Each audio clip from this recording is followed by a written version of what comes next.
So do's, respect the contribution of other speakers. Other speaker may say something which you may not agree, but you still need to respect them. Speak pleasantly, always, not aggressively, not shouting. Listen well to the ideas of other speakers, right? You will learn something new. Listen to disagree politely. Respect others having different views. Think of their contribution before you speak. Try to stick to the group discussion. Your body language should be open and friendly. What is open and friendly? Can you show me?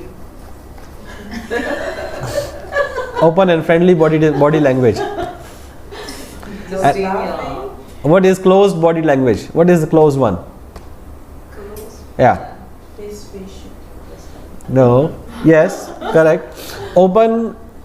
So let's say if I'm talking, you're talking, and I do like this, handing the whole tights. This is closed option, right?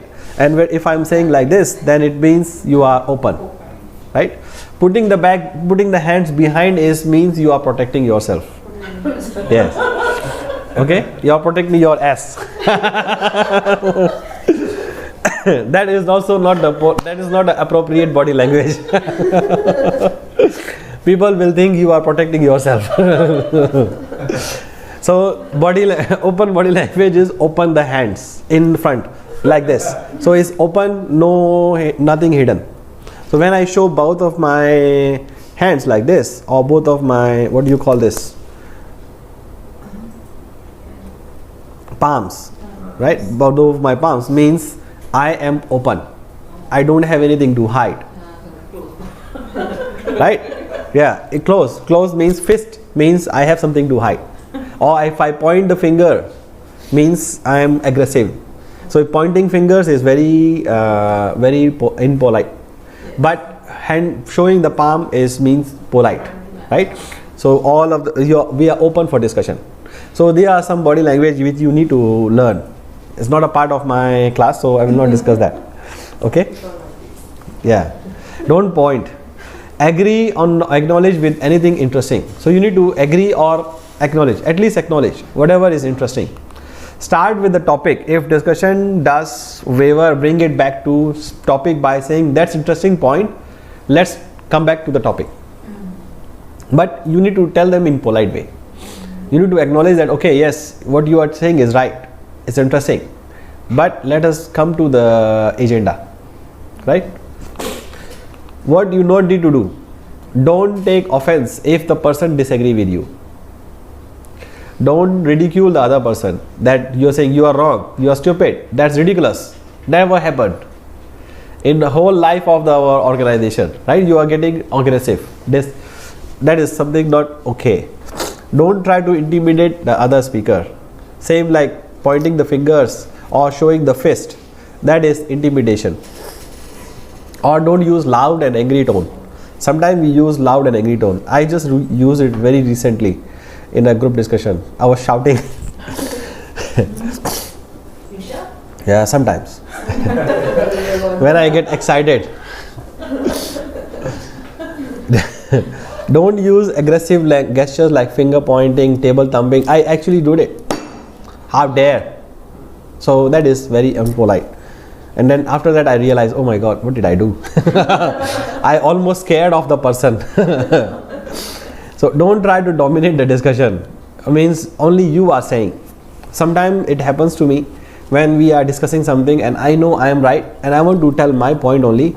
So I don't allow other people to speak. Whenever they want to speak, I know what they want. Yeah, I know what you want to say. Listen to me. So that is called dominating the discussion, getting aggressive in the group discussion. That happens usually. Sometimes you need to make it a point before you go and talk. Think one step first. Do you really want to say this or not? Do you really want to do thumping? Do you really want to point the fingers? Is it necessary or not necessary? Especially in the group discussions. Okay? And don't interrupt or talk over the other speakers. So that's why you normally have, the talking point, the talking Buddha, where whoever has it has a right to talk. So normally sometimes meetings follow that. You give the talking point to the person. Whoever has that flag will talk. the other person will just listen. So usually you have that, right? To let other people interrupt. You see a TV debate, it's normally happen like this. So where they are talking only, interrupting each other. We cannot understand what they are discussing about. So do and don'ts of group discussion means be prepared with some of the topics. Keep yourself updated with the current affairs or whatever is happening in the topic which you are discussing. Listen to the given topic carefully and then structure your point in the sheet. And then be assertive, not dominating. Assertive and dominating is different. Try to maintain a balanced tone in your discussion. Try to remember the name of the participants in the group discussion, because you are targeting the people. When you need to target, you need to address them by name, correct? Not by fingers. Summarize the group discussion if the group has not reached a conclusion. What is the discussion has been so far, and what is the next step forward? What do we need to do next? Okay. Initiate GD is when you understand the topic clearly and have some knowledge. Then only you initiate the group discussion. Allow others to speak. Speak clearly. Use simple words which everybody is able to understand.